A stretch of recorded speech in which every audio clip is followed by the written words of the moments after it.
శ్రీమాత్రే నమః. పుష్కర సమయాలలో నదీ స్నానం చేస్తూ ఉంటారు చాలామంది.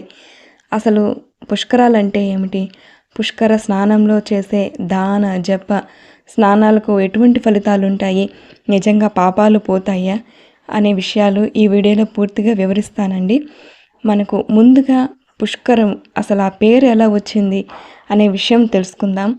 కుందిలుడు అనే ఒక మహా తపస్వి, ఆయన వరుణాంశతో జన్మించాడు. ఎంతటి తపస్వి అంటే పూర్తిగా భక్తి వైరాగ్యాలతో నిండి ఉన్న మహా తపస్వి. శివుడి కోసం ఘోర తపస్సు చేశాడు. ఎందుకంటే నదీ జలాలన్నీ కలుషితమైపోయాయి. కలుషితం అంటే చెత్తా చెదరం కాదండి అర్థం. మనుషులందరూ నదీ స్నానం చేయడం వల్ల వారి యొక్క పాపాలన్నీ తొలగి ఆ పాప రాశి అంతా నదులకు అంటుకోవడం వల్ల ఆ నదులన్నీ కూడా కలుషితమవుతాయి అని అర్థం. అప్పుడు పరమేశ్వరుడు మెచ్చి, ఈయన తపస్సుకు మెచ్చి ప్రత్యక్షమై ఏం వరం కావాలో కోరుకొని అడిగితే, నీ అష్ట స్వరూపాలలో గంగాధర స్వరూపాన్ని నాకు అనుగ్రహించండి అని వేడుకుంటాడనమాట. అప్పుడు శివుడు తన కమండలంలోని నీటిలో ఈయన యొక్క స్వరూపాన్ని అందులో ఉంచుతాడనమాట. అప్పుడు ఈయనకి పుష్కరుడు అనే నామం వచ్చింది. దీనితో పుష్కరం అంటే ఏమిటో నామం తెలుసుకున్నాం. తర్వాత ఈ పుష్కరుడు శివుని దగ్గరే కమండలంలోనే ఉన్నాడనమాట. అంటే శివుని యొక్క జలశక్తి పుష్కరుడు పూర్తిగా ఎంతో తపశక్తితో నిండి ఉంటుంది, చాలా శక్తివంతమైనది కూడా. అప్పుడు బ్రహ్మదేవుడు తెలుసుకొని శివుడి దగ్గరికి వచ్చి, నేను సృష్టి చేస్తాను, నదులను, జంతువులను, జీవరాశులను అన్నిటినీ సృష్టించడం నా ధర్మం, కాబట్టి పుష్కరుణ్ణి నాకివ్వు అని పరమశివుడిని వేడుకుంటాడు బ్రహ్మదేవుడు. అప్పుడు పరమశివుడు ఆదేశిస్తాడు, పుష్కర ఇక నుంచి బ్రహ్మ దగ్గర నువ్వు ఉండు అనేసి ఆదేశిస్తాడు. అప్పటి నుంచి పుష్కరుడు బ్రహ్మదేవుడి దగ్గర కమండంలోనే ఉంటాడనమాట.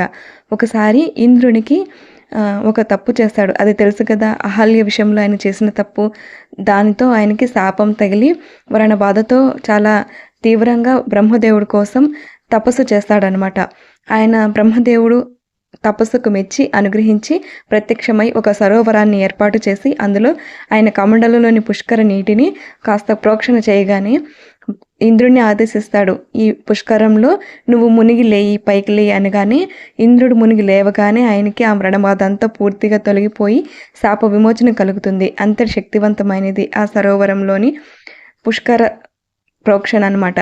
తర్వాత ఇది భృగు మహర్షి అంతా చూసి విని, ప్రోక్షణ చేస్తేనే ఇంత శక్తి, ఇంత శాప విమోచనం కలిగింది, నదీ జలాలకు గనక ప్రోక్షణ చేయగలిగితే ఇది చాలా పరిశుద్ధమవుతాయి, అందుకు పుష్కరుని నాకివ్వు అని బ్రహ్మదేవుణ్ణి అడుగుతాడు భృగు మహర్షి. భృగు మహర్షి అంటే దేవతల గురువు అనమాట.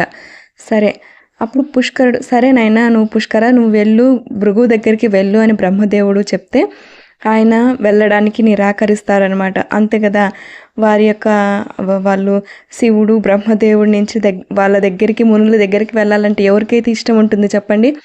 నిరాకరిస్తాడు, ఇష్టం ఉండదు. అప్పుడు బ్రహ్మదేవుడు సరేనైతే గురు సంచారం మారుతూ ఉంటుంది. ఒక్కొక్క రాశిలోకి మారినప్పుడు 12 నెలల పాటు ఉంటాడు. ఆయా నదికి సంబంధించి, ఆయా రాశికి సంబంధించి పుష్కర సమయం వస్తుంది. ఆ సమయాలలో ఒక్కొక్క నదికి పుష్కరం వచ్చినప్పుడు ఆది పుష్కరం, అంత్య పుష్కరం అనేసి 2 జరుగుతాయి. ఆ సమయాలలో నువ్వు ఉండు, తర్వాత మిగతా సమయాలలో నా దగ్గర ఉండు అనేసి ఆదేశిస్తాడనమాట. ఈ పుష్కర సమయం అనేది వివరిస్తానండి. పుష్కరాలు ఆది అంత్య. ఒక నదికి పుష్కరం వచ్చినప్పుడు మొదటి 12 రోజులు, అలాగే గురువు మారుతున్న చివరి 12 రోజులు, ఇంకొక రాశిలోకి వెళ్ళక ముందే ఆ చివరి 12 రోజులను అంత్య పుష్కరాలు అంటారు. ఆది పుష్కరాలకి ఎంత శక్తి ఉంటుందో అంత్య పుష్కరాలు కూడా అంతే శక్తి ఉంటుంది. అంతేకాకుండా మధ్యాహ్న సమయంలో 2 ముహూర్త కాల సమయం అప్పుడు పుష్కరుడు అదే నదికి ఉంటాడండి సంవత్సరం మొత్తం కూడా.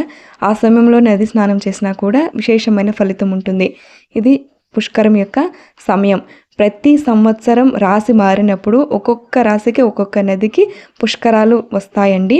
అంటే ఒక నదికి 12 సంవత్సరాలకు ఒక్కసారి మాత్రమే వస్తుంది. మళ్ళీ 12 సంవత్సరాల తర్వాతనే అదే నదికి పుష్కరాలు వస్తాయి. ఇప్పుడు గురువు ఏ రాశిలోకి మారినప్పుడు ఏ నదికి పుష్కరాలు వస్తాయో అనేది పూర్తిగా మీకు వివరిస్తాను. ముందుగా మేషరాశిలోకి గురువు ప్రవేశించినప్పుడు గంగా నదికి పుష్కరాలు వస్తాయండి. తర్వాత వృషభంలోకి ప్రవేశించినప్పుడు నర్మదా నదికి పుష్కరాలు వస్తాయి.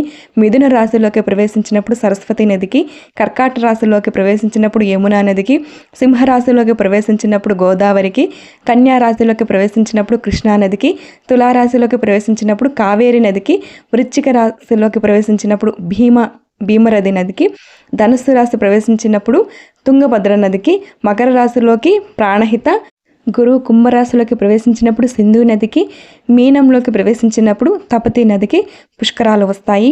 ఆయా పుష్కరాల గురించి ఏ ఏ నదులకు వస్తాయో వివరించాను. ఇక పుష్కరాల యొక్క విశిష్టత. పుష్కరాలు చెప్పాను కదా, ఆయా పుష్కరుడు నదిని పవిత్రం చేయడానికి పుష్కరుడు ప్రవేశిస్తాడంటే ఆ పుష్కర సమయాలలో మనం గనక నదీ స్నానం చేయగలిగినట్లయితే ఎంతో విశిష్టమైన ఫలితం ఉంటుంది. మన పాప రాశి నశించిపోతుంది. వాసనా బలం అంటే భగవంతుని పట్ల ఏదైనా మంచి కార్యాల పట్ల ఏదైనా మనకు వాసనా బలం ఉంటే అది అక్షయం అవుతుంది. అంతే కదా, పాపం పూర్తిగా పోయిందంటే ఇంకా మిగిలింది పుణ్యమే. ఆ పుణ్యము రెట్టింపు అవుతుంది, అక్షయం అవుతుంది. ఇది కదా మనిషి జన్మకు కావాల్సింది. కాబట్టి ప్రతి ఒక్కరూ కూడా ఆ సమయాన్ని వృధా చేసుకోకుండా నదీ స్నానం చేయండి పుష్కర సమయాలప్పుడు.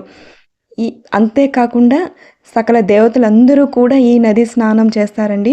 అదే సమయాలలో ఇప్పుడు దేవతలందరూ స్నానం చేస్తే ఆ జలం ఇంకెంత పవిత్రం అవుతుందో చెప్పండి. నది స్నానంతో పాటు జపం చేయడము, దానాలు చేయడం, పితృదేవతలకు తర్పణాలు వదలడం చాలా విశేషం అండి. ఎందుకంటే పితృదేవతలకు గన తర్పణాలు వదిలితే వాళ్ళు స్వర్గస్థులు అవ్వడానికి ఇది కూడా కారణమవుతుంది. ఒక్కొక్కసారి ముక్తిని కూడా ఇవ్వగలదు.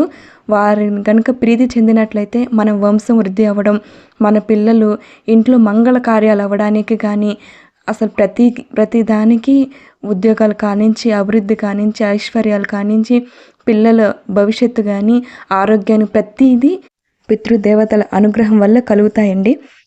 ఒక్కసారి భగవన్ నామం పలికినా కూడా కోటి రెట్ల ఫలితాన్ని ఇస్తుంది. సకల దేవతలు స్నానం చేసే సమయంలో వాళ్ళ చూపు మనపై పడినట్లయితే మన జన్మ పావనమైపోతుంది. కాబట్టి